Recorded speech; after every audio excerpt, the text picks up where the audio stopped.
students. Welcome to the Checkpoint Online Sessions. I'm Mr. Charles, and this is the third lesson of week 6. Please go to your coursebook, page 106, text 8C.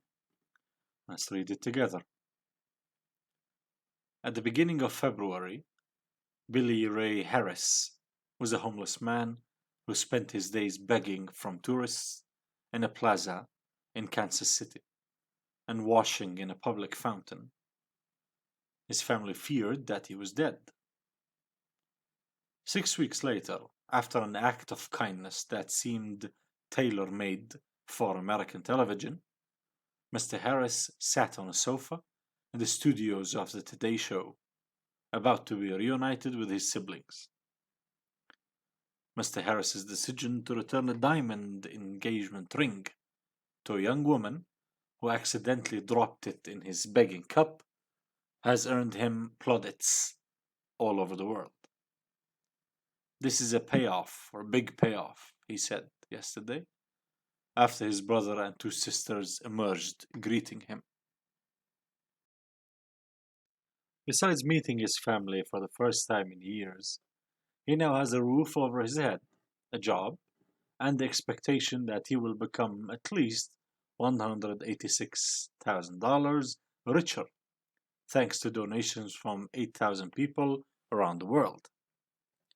He admitted that he considered selling the ring after it was dropped into his cup by a young woman named Sarah Darling, and he took it to a jeweler. Nearly had a fit when the guy told me it was really worth some money, he said. He was ready to give me $4,000 right there on the spot. But he held on the engagement ring and returned it to Miss Darling when she went looking for it a few days later. Her husband, Bill Creechy, set up an online fundraising page hoping to raise $1,000 for Mr. Harris as a reward. Instead, as the story spread, tens of thousands of dollars were donated. Again, you may pause the video for every concept that we put and we are going to tackle. You may pause the video, try to tackle it yourself in the text, and then return to the video, see how accurate you got your answer. If we have to summarize this text into one headline, imagine you are to write this is a written news report about this beggar, and you had to write a headline for it. What is the headline? Well, it is the most important events that the article revolve around, but put in the shortest, most comprehensive way possible. Examples of a headline for this article would be Beggar returns ring, gets love in return. This pretty much summarizes what happened, the most important events. Beggar gets international support after good deed, or engagement happily ends because of beggar. As you can see, grammar link among words is a little bit overlooked in terms of making the headline as short and direct as possible. So we didn't say, for example, engagement happily ends because of a beggar. No, we didn't say a beggar returns a ring and gets love in return. Even gets love in return, the gets love thing is colloquial, is informal. News lines or news headlines do not have to be very formal. They just have to be catchy. The speech that the beggar, Mr. Harris, delivered on how he felt at this jewelry store was very much informal. He said, nearly had a fit when the guy told me it was worth some money. He was ready to give me $4,000 right there on the spot. If we are out to make this speech formal, we have to let go of certain expressions and transform them into more relatable, formally relatable ones. I was very surprised. This is what nearly had a fit means. When the jeweler told me that the ring was worth a lot of money, the Mr. Harris says when the guy told me. He didn't introduce to us who is the guy, so we might as well explain. Is the jeweler worth some money? He doesn't really say, he doesn't really mean some as being very little, because 4 grand or $4,000 to a beggar is a huge fortune. He was ready to give me 4 grand right there on the spot. Right there on the spot is just the word immediately. It means right there, right at that moment. So immediately. 4 grand, the word grand is colloquial for thousand. So 4 grand is $4,000.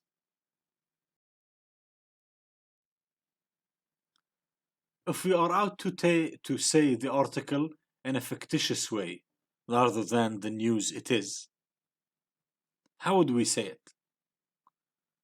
The fiction would probably have started. How would we play on the sentiments? Started with losing the ring. From the point of Sarah Darling, the woman shown in the picture, or with the finding of the ring from the POV of Billy Ray Harris. The background of her engagement and the reasons for him being a beggar would be then follow. Then the scene of her returning to look for the ring would be described, including the dialogue between the two characters. All of this does not matter to the story as a news report. In a news report, you're supposed to write facts. But if this is a fiction, let's say, story, if this is a fiction to be made into a movie, imagine a movie being based on the news report. It would be very short. It would be very void of sentiments. It would be without any feelings, and nobody will watch it. You have to include some human evoking emotions. That's why we would start with example with her losing the ring, causes sadness. Or with him finding the ring. As a beggar, this is a huge opportunity. You would relate, you would sympathize with him. With the background information would be her engagement or him being a beggar. Then the scene of her returning to search for this ring is the rising action. And then we include some dialogue among the characters as well to add mundane human to human contact, to add relatable conversation. The next stage or the next chapter of the story would be what she said to her fiance when she returned with the ring, how surprised they were, and his reaction that he decided to reward this beggar. The resolution of the narrative, the end of the fiction story, would be the return of the couple to the beggar and telling him what they have done on his behalf to reward him for his honesty. That they lived happily ever after because they can be engaged with the same ring that she had, and he lived happily ever after because they were able to reward his honesty with a lot of money. If we want to exclude a moral from the story or conclude a moral in the story, is that honesty works, right? Honesty is always, even if it comes late, it is always rewarded.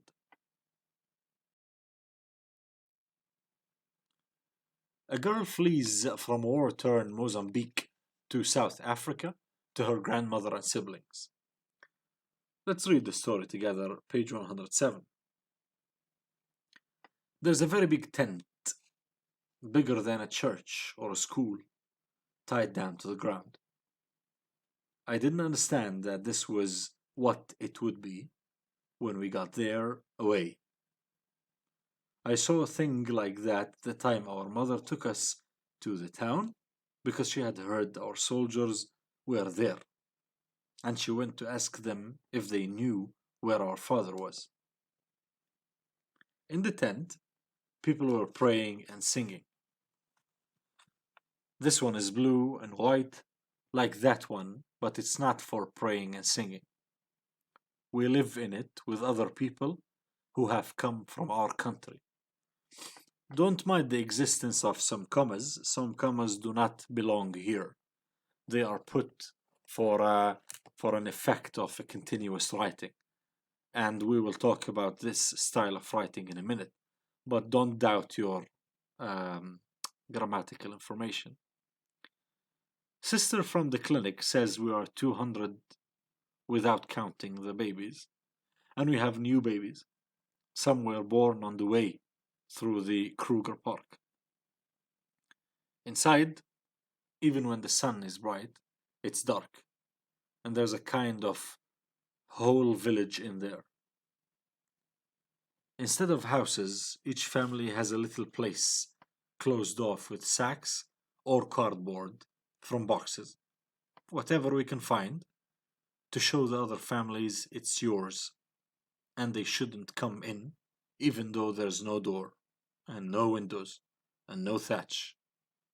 So that if you're standing up and you're not a small child, you can see into everybody's house. Some people have even made paint from ground rocks and drawn designs on the sacks. Of course, there really is a roof. The tent is the roof, far high up. It's like a sky. It's like a mountain, and we're inside it. Through the cracks, paths of dust lead down. So thick you think you could climb them. The tent keeps off the rain overhead, but the water comes in at the sides and in the little streets between our places. You can only move along them one person at a time. The small kids, like my little brother, play in the mud. You have to step over them. My little brother does not play. Our grandmother takes him to the clinic when the doctor comes on Mondays. Sister says there is something wrong with his head. She thinks it's because we didn't have enough food at home. Because of the war. Because our father was not there. And then because he was so hungry in the Kruger Park. He likes just to lie about on our grandmother all day, on her lap, or against her somewhere. And he looks at us and looks at us. He wants to ask something, but you can see he can't. Even if I tickle him, he may just smile. The clinic gives us special powder to make into porridge for him, and perhaps one day he'll be right. When we arrived, we were like him, my firstborn brother and I. I can hardly remember. The people who live in the village near the tent took us to the clinic. It's where you have to sign that you have come. Away through the Kruger Park. We sat on the grass and everything was muddled. Every time my eyes dropped, closed, I thought I was walking. The grass was long. I saw the elephants. I didn't know we were away. But our grandmother was still strong. She could still stand up. She knows how to write, and she signed for us. Once every month, the food truck comes to the clinic. Our grandmother takes along one of the cards. She signed, and when it has been punched, we get a sack of the mealie meal. There are wheelbarrows to take it back to the tent. When another day, or on another day, every month, the church leaves a pile of old clothes in the clinic yard. Our grandmother has another card to get punched, and then we can choose something. I have 2 dresses, 2 pants, and a jersey, so I can go to school. Our grandmother hasn't been able to buy herself a pair of shoes for church yet, but she has bought black school shoes to polish or unpolished clean, them with for my first born brother and me. Every morning, my firstborn brother and I clean our shoes. Our grandmother makes us sit on our mat with our legs straight out so she can look carefully at our shoes to make sure we have done them properly. No other children in the tent have real school shoes. When we three look at them, it's as if we are in the real house again, with no war, no away. By Nadine Gordimer in The Ultimate Safari. If we are to comment on the types of sentences that are used, take a couple of minutes. You may take for this question up to 7 to 10 minutes trying to figure out what types of sentences are used or types of sentence structures. Is it simple, compound, or complex? And what effect does it create on you as a reader? The sentence structures used are mostly simple and compound. There are very little amount of subordinate conjunctions, if you have noticed. And this style suits the style of a child writing. We talked about this before many times, that when you have simple, mostly simple, and some compound sentences, this denotes a child writing, or someone who is in a hurry, someone who is in trouble, or someone who is afraid. This is the style of a child. It could suit her that she's afraid as well. It could suit her that she's troubled, she's in a difficult situation, because she's in a refugee camp. The words firstborn child and little brother, instead of giving them names, what do you think? Why do you think that is what she is saying? This is partially opinionated. Maybe this structure used to convey the importance of male children in her society and the state of being young or old in the family. Firstborn, the eldest brother, and little brother it means young. Another meaning could be is that she doesn't name them, she doesn't want to give them names because she wants to keep the story universal. She wants to keep the story applicable to all refugee children in the camp. Because if she says Ahmed, we have to believe that it's Ahmed now, right? If she says that this is, let's say, Rami or John or any other name, this suits only that name, only that person. So when you read the story, you think of an Ahmed, or a Rami or a John. But if I keep the story with person X, person Y, little brother, firstborn, secondborn, this gives the story universality more. So a wider range of readers can relate, which is the whole point of the story. There are verbs that are lie and lay that are commonly confused. The verb lie in its present state, when you lie, when you put yourself down. Lay is when you put something down. So you lay, let's say, the laptop on the table. You don't lie the laptop on the table, you lie on the bed. You've just laid yourself, if you may, but we don't say I laid myself, we say I lied, and that's it.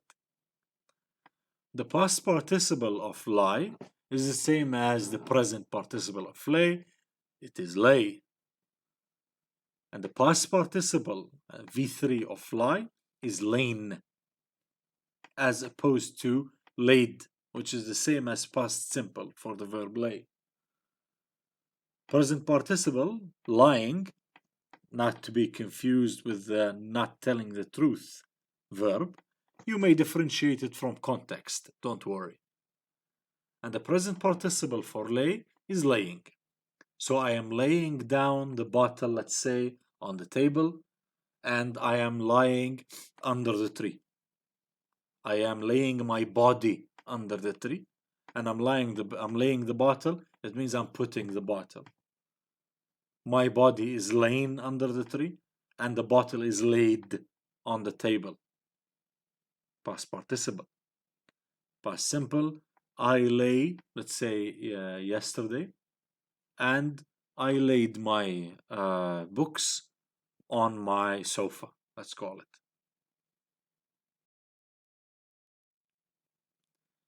Fiction versus non-fiction. What's the difference between fiction and non-fiction? Try to jot down on your notebook some of the differences you think. This may be a new subject to you, but what do you think the difference between fiction stories, fictitious stories, and non-fictitious stories? Fiction stories are fabricated. They're not real. They're based on the author's imagination, not on true events. Short stories, novels, myths, and legends, and fairy tales as well, are all considered fiction. They did not happen. But the setting, the plot points, characters in fiction are sometimes based on real life events or people. And writers use such things as basis for their stories. For example, I write a story based in Erbil. Erbil is a real city. You know Erbil. But the story I write is fictitious. For example, Stephen King, the famous writer, sets many of his stories and novels in the fictional town of Derry, Maine. There's no such town in real existence. It doesn't exist. It only exists in his writing. While Derry is an imaginary place, it is based on King's actual hometown that is called Bangor, which is in the state of Maine in the northeast of America, um, south to Canada. So you see what happened? He based the story with, or he based the town's name with very much vivid description of its streets and its shops and it. They make movies like the movie It, for example.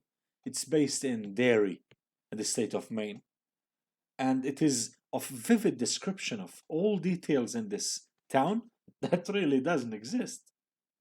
If you go into Maine, you will not find a town called Derry. You'll find a town called Bangor. That is the hometown of the writer, and he made up another story or another, let's say, place based on that place. Non-fiction stories are the ones with facts, true events, histories, biographies, journalism, and essays are all considered non-fiction. They are just to give us hard facts rather than to evoke sentiments. As we said for the story of the girl, her even a name is not mentioned throughout the story. Not her grandmother, not her siblings, not even herself. At the end, we see a Nadine Gordemir. This could be an alias name. This could be the writer herself as well. But she did not mention any name throughout the story, as we said, to evoke sentiments better. And that's what fiction stories do.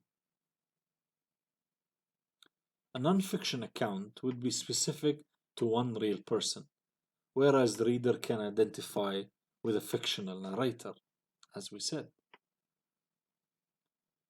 The evoking of sentiments, this style of writing, is called pathos with a P, and it is a kind of writing to evoke pity in readers through suffering.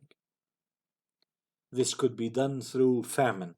This can be done through moving to camp or refugee camps, as with the little girl. And the extremes of age, usually very young children and very old people or the elderly, evoke the most sentiments. Because actually, our brains are used to seeing old, let's call them in the range of between 20 until 50 or 60. People suffering. We are accustomed to this view. This does not evoke sentiments anymore. But if you see a child suffering, you would think they are helpless, they cannot help themselves, they cannot maybe comprehend the world really well. They deserve our pity a lot more than older people. And then the elderly, when people get up over 60 or over 70, they also deserve our sympathy based on they cannot help themselves anymore. They are very old, they're very tired, they're very sick, they cannot move properly, they trip easily, they forget a lot. All of these attributes that are unfortunate, but they come along with a lot of the elderly people that we all know and live among, evoke sympathy as well. We're done for today. Thank you very much for listening. Stay safe and keep up the good work.